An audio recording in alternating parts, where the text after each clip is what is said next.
قل ما يعبأ بكم ربي لولا دعاؤكم. Sourate Furqan, verset 77. Mon Seigneur ne portera aucune attention à vous sans votre prière. Si toi aussi tu te plains comme moi de délaisser les invocations de la fin de la prière quand tu es pressé, quand tu fais la salate dans un temps assez restreint et que tu n'as plus beaucoup de temps pour invoquer ton Créateur, je te propose de t'attarder avec moi sur ce verset, sur la signification de ce verset qui est très imagé et qui a une signification très, très profonde.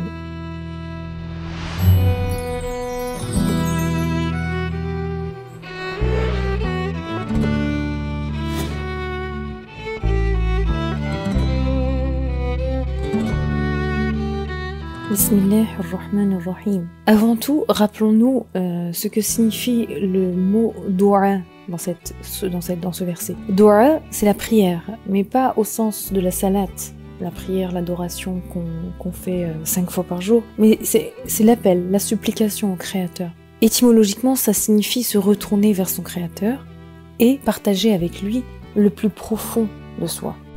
Le deuxième volet de la signification de la dua, c'est l'aveu, la conscience de sa petitesse face à la grandeur infinie de son Créateur. En fait, la dua ne signifie pas seulement demander, supplier à son Créateur, mais propose une signification plus profonde, plus spirituelle. C'est vraiment l'image d'une personne qui va venir se confier, d'une personne qui va avouer son impuissance face à la tournure des événements et va venir en fait tout simplement demander le soutien tel qu'on demanderait le soutien d'un ami, tel qu'on épaulerait une personne qui aurait besoin de soutien. La première chose donc sur laquelle on s'attardera aujourd'hui, c'est qu'il faudrait en fait dans nos prières mettre en avant, au-delà nos envies, nos plaisirs, nos demandes, de mettre en avant en fait notre servitude, notre impuissance, notre insuffisance en tant que serviteur d'Allah.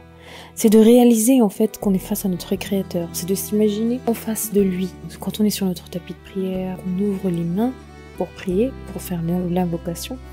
Là vraiment, c'est de se mettre en situation. Il faut en fait réaliser que nos prières, au-delà de faire une demande à notre Créateur, sont des aveux, sont le placement de notre confiance en notre Créateur. Allah Ta'ala, dans la sourate Baqara, le verset 186 dit « Si mes serviteurs t'interrogent à mon propos, qu'ils sachent que je leur suis très proche et que je réponds à celui qui m'implore. » Ou dans un autre verset « Invoquez-moi pour que je vous réponde, nous dit-il, notre Créateur. » Ces deux versets nous indiquent à quel point en fait notre Créateur, déjà dans le premier verset, « Je leur suis très proche », dit-il. La proximité ici sous-entend que notre Créateur sait mieux que nous les sentiments que nous avons, les désirs, les envies, les projets, les demandes qu'on pourrait avoir. Même si on exprime ça avec maladresse, notre Créateur sait très bien comment entendre la chose, ce dont nous avons besoin, ce qui est le meilleur pour nous, tout simplement.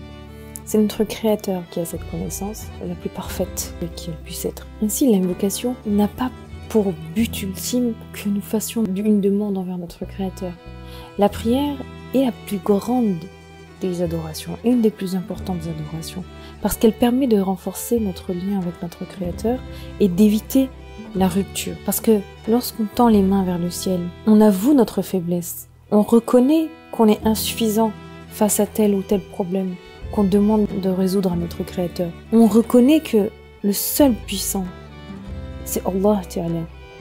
Donc peu importe de quelle manière on va faire notre invocation, de quelle manière on va prononcer cette demande envers notre Créateur, l'important c'est de faire ce pas-là, c'est de se retrouver avec notre Créateur. Selon Ustad Zain Nursi, l'invocation est un des piliers de la servitude. Et toujours selon lui, il y a deux types de prières, de dua. D'une part, il y a la prière que l'on prononce. Donc, imaginez-nous la fin de la salate, on tend les mains vers le ciel, on prononce selon nos mots ou selon les mots rapportés par les prophètes, différentes prières, différentes invocations, différentes demandes envers notre Créateur.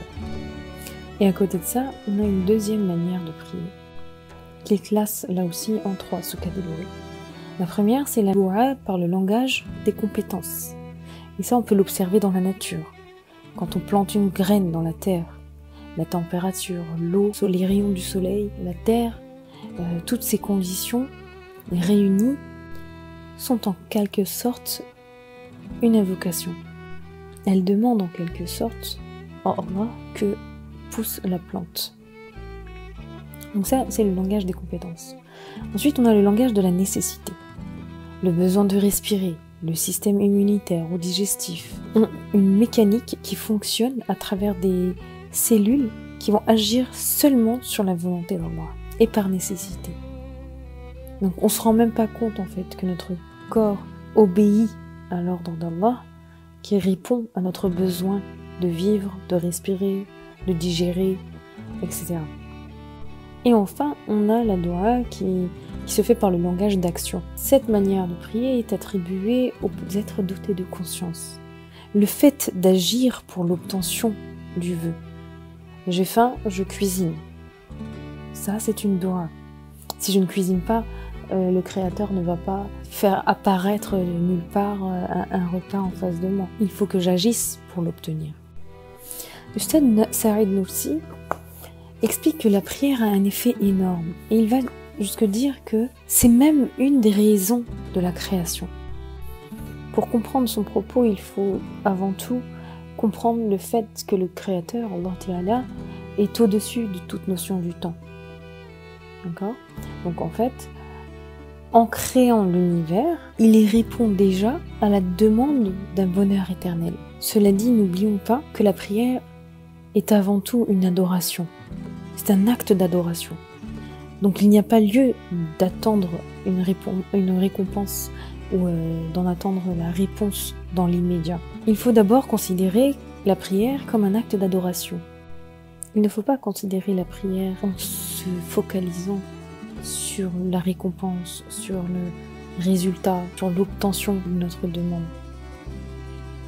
Même si notre Créateur nous promet dans différentes sourates, dans différents versets qu'il va exaucer nos prières. Parce qu'en fait, un croyant, en lisant ces versets où le Créateur nous promet d'exaucer nos prières, il n'est pas supposé garder un doute sur la réalisation de sa prière. Il est supposé croire que son Créateur est le meilleur de ceux qui promettent et le meilleur de ceux qui exaucent les prières.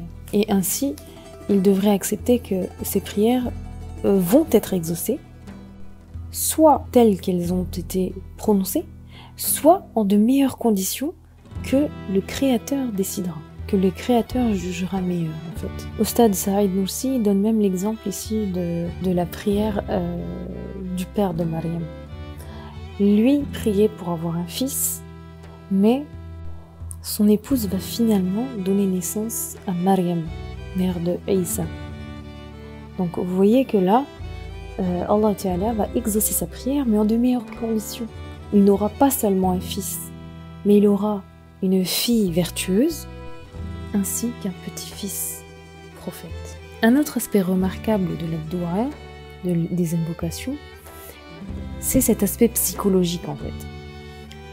On se rend compte, quand on tend les mains vers le ciel, qu'on prononce nos invocations, on est conscient, on est sûr, on est convaincu que quelqu'un nous écoute, quelqu'un qui nous comprend mieux que quiconque, quelqu'un qui nous fait miséricorde et qui est au-dessus de toute chose, qui maîtrise toute chose, est au bout du fil, tout simplement. Et ne serait-ce que croire en cela va nous faire sentir en sécurité, va nous réconforter. Enfin, je pense que là est le plus important. L'acte d'invoquer son Créateur, c'est l'essence même de la servitude, car ça découle de la foi. C'est une preuve de la foi en son Créateur. Une personne qui va prier va en fait démontrer, va prouver à son Créateur qu'elle croit en sa toute-puissance. Alors on se poserait même la question, si un croyant prouve par la prière à son Créateur qu'elle se fie à son Créateur, qu'elle a confiance en lui, qu'elle croit en lui, qu'en est-il du croyant, à mettre entre guillemets, qui ne va pas prier, qui ne va pas faire de dua. Imaginons une équation, croyant égale personne qui fait dua, x égale personne qui ne fait pas dua. Alors, cette équation-là, de quelle manière on la résoudrait ?